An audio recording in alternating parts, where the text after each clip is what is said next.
మార్పు కావాలన్నారు. మార్పు మాత్రం జరగలేదు. సేమ్ బీఆర్ఎస్ ప్రభుత్వం ఏ విధంగా ఉందో ప్రస్తుతం గవర్నమెంట్ కూడా అదే విధంగా ఉందని అటు బీజేపీ బీఆర్ఎస్ ప్రతి ఒక్కరు కూడా ప్రస్తుతం ఉన్నటువంటి కాంగ్రెస్ ప్రభుత్వం మీద 1 year యానివర్సరీ మీద ఎన్నో ఆరోపణలు చేస్తున్నారు. దీనిపైన మనతో పాటు మాట్లాడడానికి మంత్రి పొన్నం ప్రభాకర్ ఉన్నారు. ఒక్కసారి మాట్లాడదాం. అసలు ఏం జరుగుతుంది? ఒకవైపు మీరేమో విజయోత్సవాలు అంటున్నారు, కానీ అసలు ఏం సాధించారని విజయోత్సవాలు చేస్తారని అపోజిషన్ ప్రశ్నిస్తుంది. ఏం చెప్తారు దీని మీద?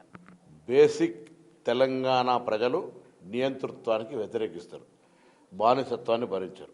ఇప్పుడు 10 సంవత్సరాల తెలంగాణ రాష్ట్రం తర్వాత ఏర్పడ్డ ప్రభుత్వం ప్రజాపాలన, ప్రజాస్వామిక ప్రభుత్వం. ఆ మార్పు చాలా పెద్ద మార్పు, స్వేచ్ఛనిచ్చిన మార్పు. అది గమనించకపోతే వాళ్ళ అవివేకం. ఎప్పుడు నియంతృత్వంగానే బానిసల్లాగానే బతకాలి, పోలీసుల రాజ్యంలోనే బతకాలని అనుకుంటే అది మారింది. అది మార్పుగా కనబడకపోతే ఆ ఫ్యూడలిస్టిక్ వాళ్ళకు మనం ఏం చేయలేం. 2, రైతులకు సంబంధించి 2 లక్షల రూపాయలు ఈ దేశంలో 29 రాష్ట్రాల్లో 1 లక్ష రూపాయలు మాఫీ చేయడానికి 5 సంవత్సరాలు మీరు ఏ విధంగా ఇబ్బంది పడ్డారో చూసినాం. కానీ 2 లక్షల రూపాయలు సంవత్సర కాలం లోపల మళ్ళీ మాట్లాడుతున్నాం. 2 లక్షల రూపాయల లోన్ మాఫీ ఎవరికైనా ఒక కుటుంబంగా కాకపోయి ఉంటే ఇప్పుడు రాశిని మేము ప్రభుత్వం తరఫున ఒక మంత్రిగా బాధ్యత 1 నిమిషంలో వాళ్ళకు ఏదైనా సాంకేతిక పరంగా ఆగితే చేపిస్తాం. 2 లక్షల పై వాళ్ళకు చేయాల్సింది చేస్తారు. 200 యూనిట్లు ఊర్లల్లో 90%, 80% లబ్ధిదారులు ఉన్నారు. మహిళలకు సంబంధించి యువర్ మహిళ హౌ దే ఆర్ నౌ ఎంటర్ప్రైనింగ్ అంటే ఎట్లా ఏ విధంగా వాళ్ళకు స్వేచ్ఛగా తిరుగుతూ ఉన్నారు. దైవభక్తి కావచ్చు, లేకపోతే కుటుంబాల పరంగా కావచ్చు, పిల్లలకు కావచ్చు, లేకపోతే కూలి పని కావచ్చు, వృత్తిపరంగా దే ఆర్ వెరీ ఎంపవర్డ్. దాని తర్వాత ఇల్లు ఇస్తున్నాం, 3,500 ఇల్లు. ఇప్పుడు రేషన్ కార్డులు ఇవ్వబోతున్నాం. ఆరోగ్యశ్రీ నిన్ననే 1,66,00,000 మందికి ఆరోగ్యశ్రీ లబ్ధి జరిగింది. ఇట్లా కార్యక్రమాలు అన్నీ జరుగుతూ ఉన్నాయి. వాళ్ళు ఏదో ప్రభుత్వాన్ని విమర్శించాలి కాబట్టి సంవత్సరంలో అనే మాట మాట్లాడుతుంటే రమ్మంటున్న ఎవరన్నా మీరు ఇంత పెద్ద అప్పులు చేసిన టీఆర్ఎస్ పార్టీ ఇవాళ కాంగ్రెస్ పార్టీ చేసిన కార్యక్రమం ఆఖరికి ఉద్యోగస్తులు, ప్రభుత్వ ఉద్యోగులు కూడా జీతం కొరకు ఎప్పుడు వస్తుందని వేడి చేయకుండా 1వ తారీఖున జీతం వేసే పరిస్థితులలో మేము ప్రభుత్వాన్ని ఆర్థిక పరంగా ఒక వ్యవహారం చేసినాం కదా. లేకపోతే ఇంటిగ్రేటెడ్ ఎడ్యుకేషన్ కాంప్లెక్స్లు కడుతున్నాం, మెస్ ఛార్జీలు పెంచినాం, కాస్మెటిక్ ఛార్జీలు పెంచినాం, టీచర్ల రిక్రూట్మెంట్ చేసినాం, అనేక రిక్రూట్మెంట్ చేసినాం, ట్రాన్స్ఫర్ చేస్తున్నాం. అంతా ఒక ప్రమోషన్. ఎక్కడికక్కడ ఫ్రస్ట్రేషన్ లేకుండా ఎంప్లాయీస్ నుంచి వర్క్ లోడ్ తీసుకుంటున్నాం. ప్రాపర్గా మేనేజ్మెంట్ చేసే ప్రయత్నం చేస్తాం. ముఖ్యంగా ప్రజాప్రభుత్వంలో ప్రజాపాలన అని మీరు అంటున్నారు. అదే సెలబ్రేషన్స్ కూడా చేస్తున్నారు, అన్ని జిల్లాలకు వెళ్తున్నారు. కానీ 6 గ్యారెంటీలు కాదు, ఇవన్నీ కేవలం 66 అబద్ధాలు అంటూ బీజేపీ చార్జ్ షీట్ రిలీజ్ చేసింది. దీని మీద ఏమంటారు? ముందుగా బీజేపీ ఒకసారి ఇట్లా కిషన్ రెడ్డి లేదా ఇతరులు ఒకసారి ఆత్మపరిశీలన చేసుకోవాలి. 11 ఏళ్ల కింద నరేంద్ర మోడీ చెప్పిన మాటలు ఎన్ని అమలైనాయి? చారిత్రాత్మకమైన కట్టడాలు ఉన్నాయి. టూరిజం మంత్రి మీరేం డబ్బు దేనోళ్ళు, బడ్జెట్లో నిధులు కేటాయించకపోతే సపోర్ట్ చేసే చాతగానోళ్ళు, వరదలలో మేము అన్ని రకాల ప్రతిపాదనలు 10,000 కోట్లకు ఇస్తే 400 కోట్ల బుష్టి ఇచ్చిన వాళ్ళు. ఇలా మీకు ఏం హక్కు ఉన్నది హైదరాబాద్ గురించో తెలంగాణ గురించో మాట్లాడేది? తెండి ఏమనంటే గతంలో 10 సంవత్సరాలు వాళ్ళు అడగలేదని తప్పించుకున్నారు. ఇలా మేము అడుగుతున్నాం. ఫెడరల్ సిస్టంలో state central is a relation. మేము పన్ను కడుతున్నాం, వారు అంటారు ఇట్లే చేస్తున్నాం, మేము ఇన్ని పైసలు ఇస్తున్నాం, ఎవరో మా ఫోటోలు పెట్టాలంటారు. పైసలు ఇడికే ఇస్తున్నాం, ఇచ్చేదాంట్లో మాకు మళ్ళీ మీరు చాలా తక్కువ ఇస్తున్నారు వాపసు. వద్దంటే అట్లా పైసలు ఎవరి రాష్ట్రంలో వాళ్ళ రెవెన్యూ వాడుకోవాలనేది ఉంటుంది. అట్లా ఫెడరల్ సిస్టంలో కాన్స్టిట్యూషన్ అది. సో మా హక్కు అభివృద్ధికి కేంద్రం సహకరించాలంటున్నాం. చేతనైతే కిషన్ రెడ్డి కేంద్ర మంత్రిగా, హైదరాబాద్ ప్రాతినిధ్యం వహిస్తున్న ఎంపీగా తెలంగాణకు ఏం ప్రయోజనం చేస్తావో చెప్పి మాకంటే ఎక్కువ ప్రజలు అప్రిషియేషన్ తెచ్చుకో. విమర్శల ద్వారా ఢిల్లీలో మీరు టీఆర్ఎస్ మీరు కొట్లాడినట్టు చేస్తారు, ఢిల్లీలో దోస్తీ చేస్తారు, ఇక్కడికి వచ్చి కొట్లాడినట్టు చేస్తారు. ఢిల్లీలో దోస్తీ, గల్లీలో కుస్తీ, ఇది అందరికీ తెలుసు కదా. కాబట్టి వాళ్ళు ఏం మాట్లాడతారు, వీళ్ళు అదే. వాళ్ళు పాట పాడితే వీళ్ళు తాళం వేస్తారు, వీళ్ళు పాట పాడితే వాళ్ళు తాళం వేస్తారు. ప్రస్తుతం మీరు ఏం చేసినా సరే ప్రతిపక్షాల నుంచి పెద్ద ఎత్తున ఆరోపణలు ఎదుర్కొంటున్నారు. ఈవెన్ తెలంగాణ తల్లి విగ్రహం మార్పుల మీద కూడా ప్రస్తుతం అనేక ఆరోపణలు వినిపిస్తున్నాయి. తెలంగాణకు 2 తల్లులు అని ప్రశ్నిస్తున్నారు. దీని మీద ఏం చెప్తారు? 2 తల్లులు అనే మాట ప్రస్తుతమే ఉండదు. ఇది ప్రకృతి. తల్లి ఒక్కతే ఉంటారు. తల్లి విధానం మీరు ఫ్యూడలిస్టిక్ మెంటాలిటీ చూస్తుండొచ్చు.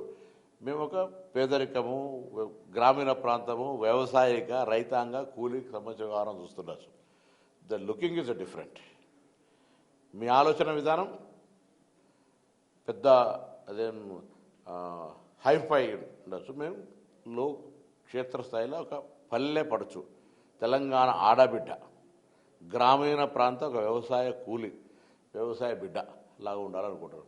బంగారు నగర ఆభరణాలు పెట్టి అలంకరణ చేసుకొని అట్లా ఉండడం అనేటువంటిది. అయినా మేము వాళ్ళు చెప్పినట్టే పెట్టాలనే దగ్గర రూలింగ్గా లేకపోతే ఏదో అర్థం కాలే. నచ్చకపోతే నచ్చలేదు స్టేట్మెంట్ ఏంటి, you have right everything right, but don't dictate terms and conditions. రీసెంట్గా ఫుడ్ పాయిజన్ కేసెస్ నడుస్తున్నాయి. ఆర్ఎస్ ప్రవీణ్ కుమార్ మీ మీద సవాల్ విసురుతున్నాడు, నా పైన విచారణ జరపాలని. మోరోవర్ గురుకుల బాట పట్టబోతున్నాడు. దీన్ని ఎలా చూస్తారు?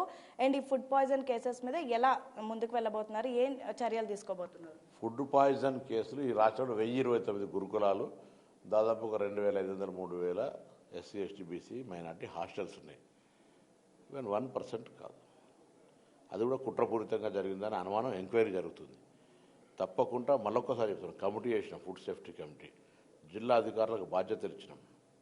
అనవసరంగా విద్యార్థుల పట్ల రాజకీయం చేయకండి ప్రవీణ్ కుమార్ గారు, మీరు మా గౌరవం ఉంది, కానీ అనవసరంగా మాతో మాట పడే ఇష్టం ఉంటే మీ ఇష్టం. ఏదైనా విషయం ఉంటే backward class welfare minister, SC ST BC మైనార్టీలకు సంబంధించిన సంక్షేమం గురించి కూడా నేను ఆలోచన చేస్తున్నాం. మీరు మాకు వచ్చి రిప్రజెంటేషన్ అండి.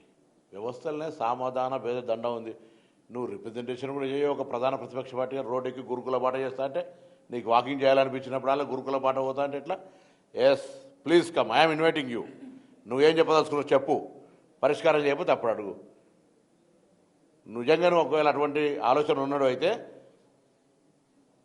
నువ్వు ఎస్సీ వెల్ఫేర్ మెయింటైన్ చేసినాడు, అన్ని ఓన్ బిల్డింగ్లు కట్టనుంటేవి. 1029లో 600 చిల్లర ప్రైవేట్ పాఠశాలలు, ప్రైవేట్ భవనాలు ఉన్నాయి. ఇబ్బందులు ఉన్నాయి. వాళ్ళకు కూడా కిరాయి కట్టలే 40 నెలల మొన్న దసరా రోజు బంద్ చేస్తామంటే వార్నింగ్ ఇచ్చి 50% కిరాయిలు ఇచ్చి మౌలిక వసతులు ఏర్పాటు చేయమన్నాం. మేము 2014 దాకా గ్రీన్ ఛానల్ తోటి మెస్ ఛార్జీలు పేమెంట్ చేసినాం. మీరు 20 నెలలు అప్పులు పెడితే క్వాలిటీ ఫుడ్ ఎడికేస్తుంది. ఇప్పుడు మళ్ళీ మెస్ ఛార్జీలు గ్రీన్ ఛానల్ వేస్తున్నాం, మెస్ ఛార్జీలు వేస్తున్నాం, కాస్మెటిక్ ఛార్జీలు వేస్తున్నాం. Praveen Kumar కనబడతలేదా?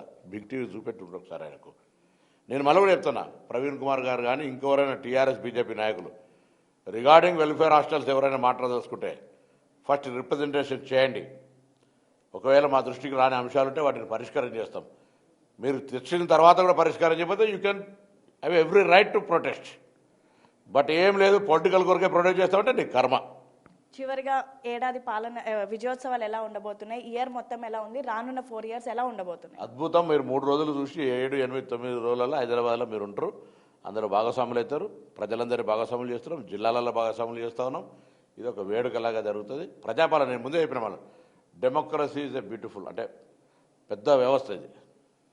The beauty of democracy అన్నట్టుగా ప్రజాస్వామ్యంగా బతకడం అనేటువంటిది ప్రధానమైనటువంటి తెలంగాణ పౌరుని హక్కు. అది కలిగించడం. సో ఇది పరిస్థితి. ముఖ్యంగా ఢిల్లీలో అయితే అటు బీఆర్ఎస్ బీజేపీ గొడవ పడుతున్నట్టుగా చూపిస్తున్నారు, కానీ ఇక్కడ మాత్రం స్నేహంగా ఉంటున్నారు. మోరోవర్ రానున్నటువంటి ఇయర్ సెలబ్రేషన్ చాలా గ్రాండ్గా ఉండబోతున్నాయి. అండ్ ఫుడ్ పాయిజన్ కేసెస్ మీద అయితే కమిటీ వేసాం, విచారణ జరుపుతున్నాం. ఎవరైతే దీన్ని వెనుకున్నారో వాళ్ళని ఖచ్చితంగా శిక్షిస్తామని అయితే మంత్రి పొన్నం చెప్తున్నటువంటి పరిస్థితి.